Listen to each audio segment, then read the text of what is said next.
In 978 AD, following a span of 72 years across 3 generations and 5 monarchs, Qian Hongqiu, the grandson of Qian Liu and the final emperor of the Wuyue kingdom, made a significant decision. He chose to relinquish the imperial authority and align with the Song dynasty, honoring the teachings of his forebears. This marked the end of the Qian family's imperial reign, yet it heralded an enduring legacy that proved more valuable than mere dominion: the Qian Family Instructions. Family instructions formed a central facet of ancient Chinese cultural heritage. An age-old adage passed down was, "The state enforces its laws, while the family abides by its own regulations." This adage underscored the significance of early familial instruction, imparting conventional ethics and rules.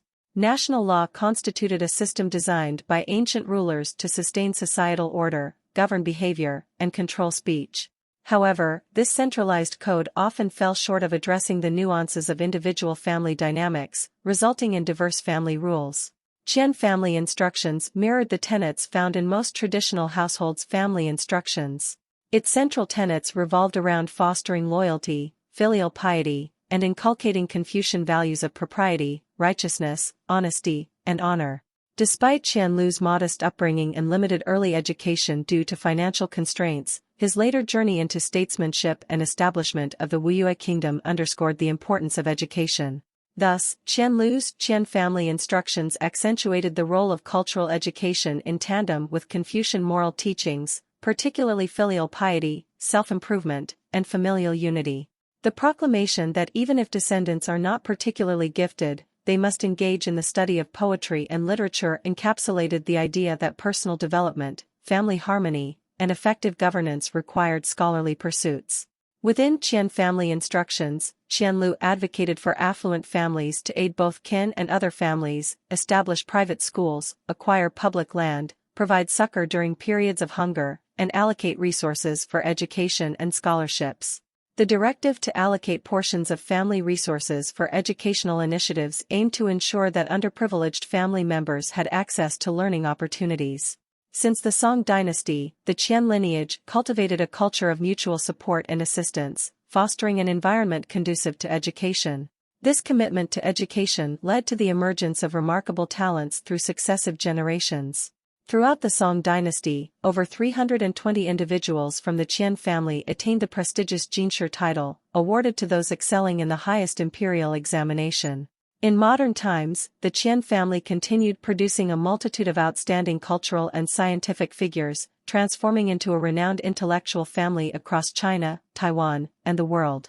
One notable member, Qian Yongjian, Roger Yanqian Xian, 1952–2016, born in New York, USA, exemplified this tradition.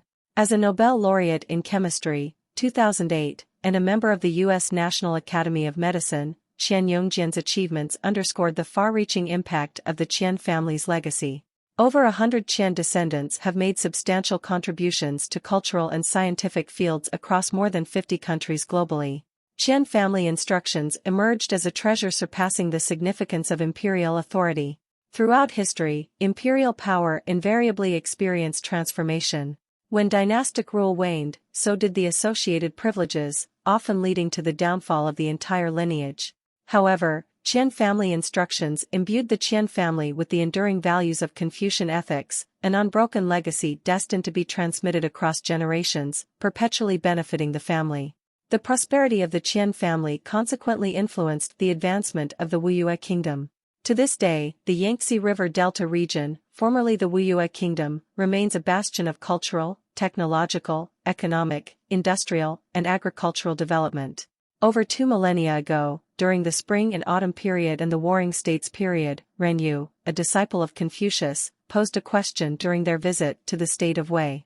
Observing the already considerable populace of Wei, Ren Yu inquired about their needs. Confucius responded, "Make them rich."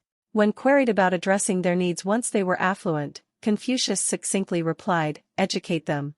This anecdote underscores the timeless significance of education at both societal and individual levels. Qian Liu, although not a ruler of a grand empire in Chinese history, stands as a paragon of wisdom. He bequeathed a legacy that transcended the allure of power, prioritizing the enduring value of education and culture. Even post-relinquishing imperial authority, the Qian family's prosperity thrived for over a millennium, embodying the wisdom that has withstood the test of time.